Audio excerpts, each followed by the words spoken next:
کہ آپ دوسروں کے لیے اپنی خوشی قربان کر سکتے ہیں۔ وہ ایک خوبصورت لڑکی تھی، کبھی ایک دکان پر کبھی دوسری دکان پر۔ وہ کتنے جوتے اور کپڑے دیکھ چکی تھی مگر اسے کوئی چیز پسند نہ آئی۔ ساتھ چلتے ہوئی بوڑھی عورت دھیرے سے بولی، بیٹا لے بھی لو کچھ۔ نہیں اماں، رہنے دو، مجھے اچھا نہیں لگ رہا کچھ۔ ایک دکاندار نے بڑے پرتے سے ان کی طرف بڑھ کر اسے روکا تھا۔ میڈم ادھر آئیے، یہ ڈریس دیکھیے۔ دکاندار کو لڑکی اپنی خوبصورتی سے کسی امیر باپ کے بیٹی لگی تھی، لیکن اس نے دکان کے باہر لگے سوٹ جن پر سیل کے ساتھ 2500 کا لیبل لگا تھا وہ دیکھ کر وہاں کھڑی نہ رہ سکی۔ بوڑھی عورت پھر سے بولی، لیتی کیوں نہیں؟ لیکن دل کہہ رہا تھا بیٹا نہ لے، مہنگا ہے۔ وہ بھی بیٹی تھی، سب جانتی تھی۔ بولی، اماں ایسا کرتے ہیں، ابھی کوئی پسند بھی نہیں آ رہا تو عید کے بعد سستے ہو جائیں گے، پھر لے جائیں گے۔ ماں بھی بول دی، چلو ٹھیک ہے۔ واپسی پر اس نے بہت سی عورتوں کو بھری ہوئی شاپرز کے ساتھ دیکھا تھا۔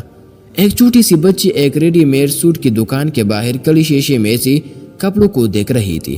اماں نے خوبصورت لڑکی سے کہا، تم ادھر بیٹھو، میں ابھی آئی۔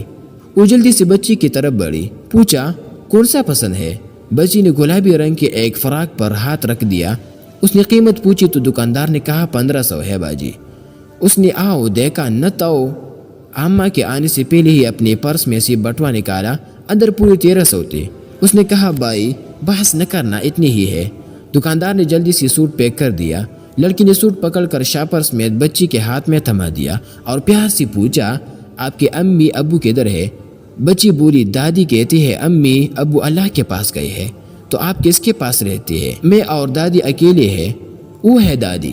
بچی نے ایک طرف اشارہ کیا جہاں ایک بوڑھی عورت ویل چیئر پر بیٹھی دوپٹے سے آنسو صاف کی جا رہی تھی۔ نوجوان لڑکی اس کے پاس چلی گئی۔ اماں بے کیا ہوا، آپ رو کیوں رہے ہیں؟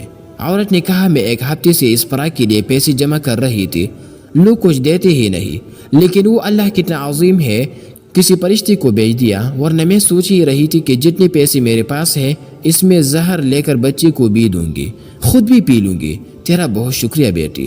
نوجوان لڑکی نے ماں کو آتے دیکھا تو بولی، اچھا ماں آپ اس کو گھر لے جاؤ، میں چلتی ہوں، مجھے جانا ہے، اپنا خیال رکھنا۔ بچی اور دادی اس کو دیکھتے ہی رہ گئی، جو اپنے خوشی کو کسی اور کے لیے قربان کر کے چلی گئی۔ گھر آتے ہوئے اماں بولی، میری بچی کی عید خراب ہو گئی۔